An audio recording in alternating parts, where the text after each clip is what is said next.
Hey guys, welcome to another vlog. Today we're gonna have a lot of exciting things in store for you. We're gonna take a trip to Southern Ontario, to Niagara Falls. We're gonna go to Clifton Hills, do a little bit of sightseeing. We're gonna ride the Sky Wheel, and we're also gonna take the Hornblower cruise into Niagara Falls. It's gonna be a fun-filled adventure waiting for you, so come on with us.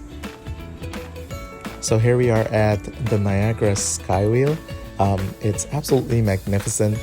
It soars up to 175 feet and you get really cool panoramic views of the entire falls when you look out. Tickets are sold for $12.99 for adults and $6.99 Canadian for children.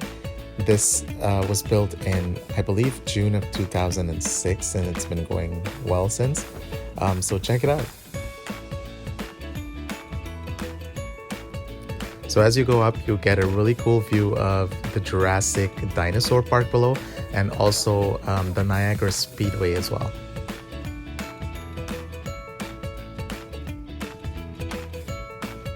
Wow, so here you get this really cool view of the American side of the fall. That's the river separating the US from Canada, and also the US border. So you can just say hello to the American side from up here.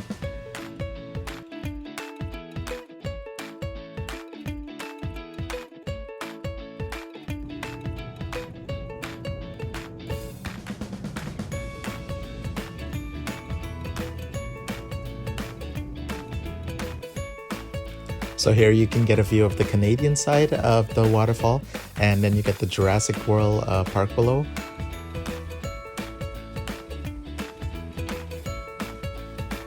So this was on a beautiful summer day. It was a little bit cloudy, but for most parts the sun came out. And there it is again. You get another magnificent view of the falls. It's something that when you see it up close and you see it at different angles, it gives you more perspective on how gorgeous it actually is.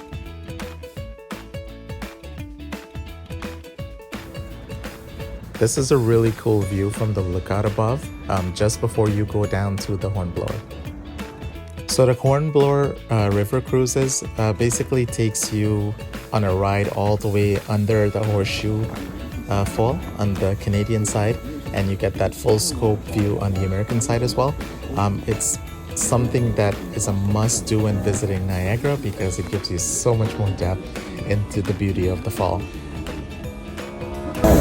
The Niagara Falls is the biggest waterfall in the world by volume of water flowing at an average of 750,000 gallons per second.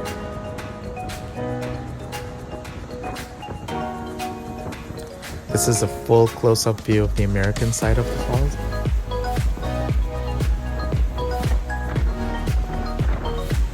And here we are, just right below the Horseshoe Fall on the Canadian side.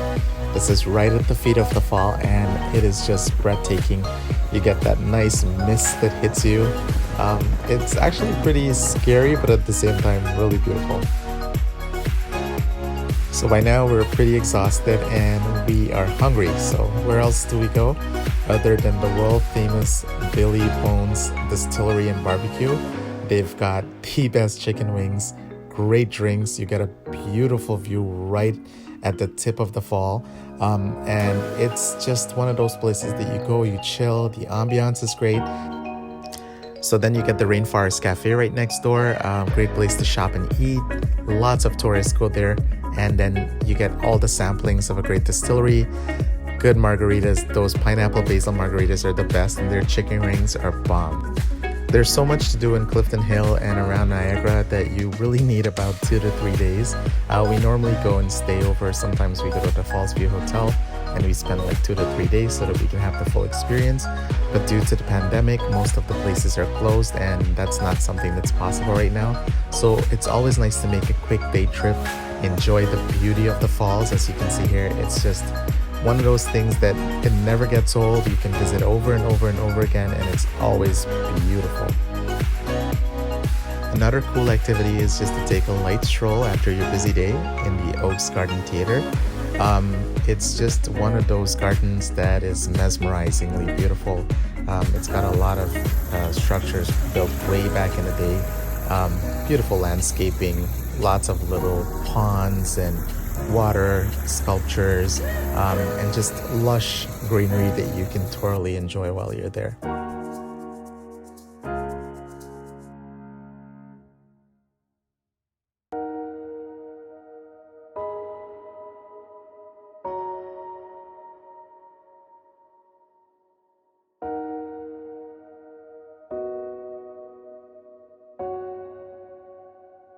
Then, of course, nothing beats the night view of the falls. It's something that you've got to see. It's always lit. There's different lighting features that they put onto the falls at different times of the year to celebrate different holidays. And it's just a really mesmerizing view before you leave. And now it's time to head into the kitchen. Today we're going to be making curry crab and dumplings.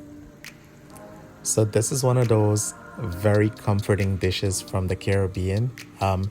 Mostly in Trinidad and Guyana, curry crab and dumplings are a hit favorite down there. Coming from a Caribbean South American root, this is something that we enjoy a lot.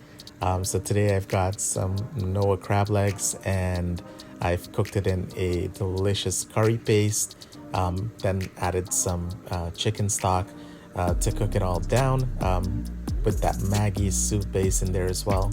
And then I've made some soft pillowy dumplings that I'm gonna add towards the end so that they get nice and fluffy and steamed. I've also added some Malabar spinach or poi bhaji, or just regular spinach can work as well. And then we cover it all up in some coconut milk, coconut cream, and let it simmer and come to a complete boil until it's nice and rich and thick, and it looks something like this.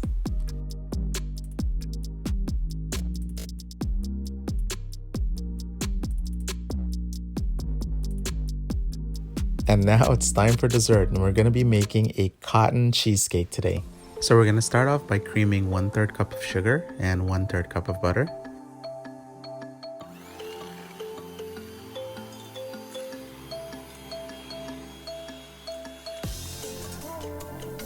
Now we're going to add 120 grams of cream cheese, which is about a half of stick of Philadelphia cream cheese.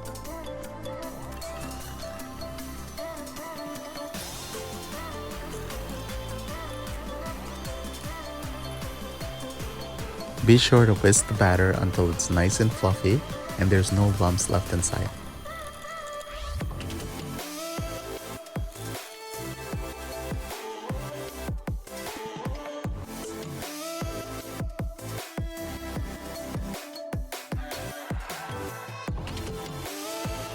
Now you're going to slowly add 3 egg yolks, one at a time.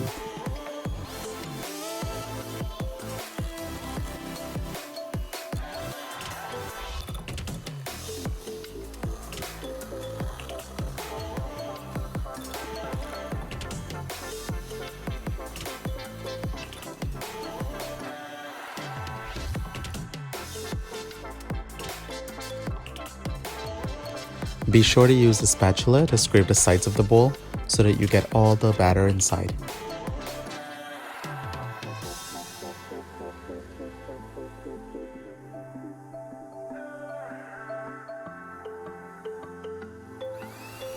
Whisk the batter a little bit just to make sure that there are no lumps left. Now we're going to add 1/3 cup of sifted flour into the batter as we whisk. And then we're going to add 2 tablespoons of cornstarch. In a separate mixing bowl, we're going to add 1/3 cup of sugar, 3 egg whites, 2 tablespoons of lemon juice, and whisk until it's firm, so when you turn it upside down, it sticks to the bowl. We're going to add 60 milliliters milk with the spatula into the batter. Now we're going to fold the whisked egg whites into the batter.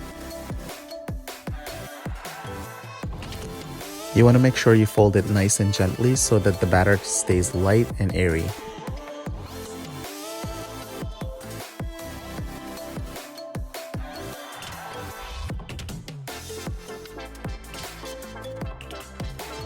So I'll be using a foil pan for the water bath, and I'm going to be using a 9 by 3 inches cookie tin that I love to bake in, lined with butter and parchment paper to bottom.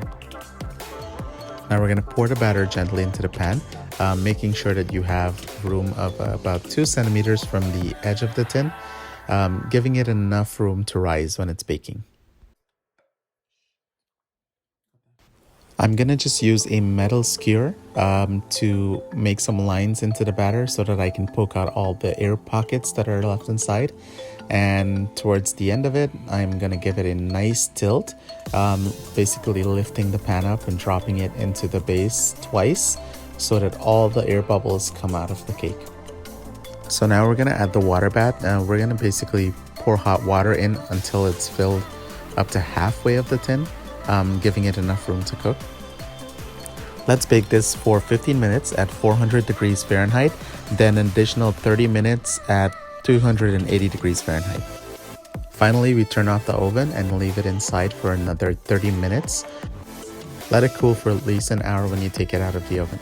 So this is the final product. I basically put on some powdered sugar and some Easter chocolate covered eggs. You can add some fresh fruit any way you like it, but it's light and fluffy and absolutely delicious on the inside. You will enjoy it, your family will enjoy it, your friends will enjoy it. This is a must-try cotton cheesecake. Thank you so much for watching. I'm gonna list the full recipe in the description section of this page. Also on my Instagram at NigelGoodEats. Don't forget to like, subscribe, and hit the bell notification so you get all the cool content we're gonna be posting soon. Thank you. I hope you had fun hanging with us today. Until the next vlog, take care, be safe, and take a little bit of time to enjoy the view.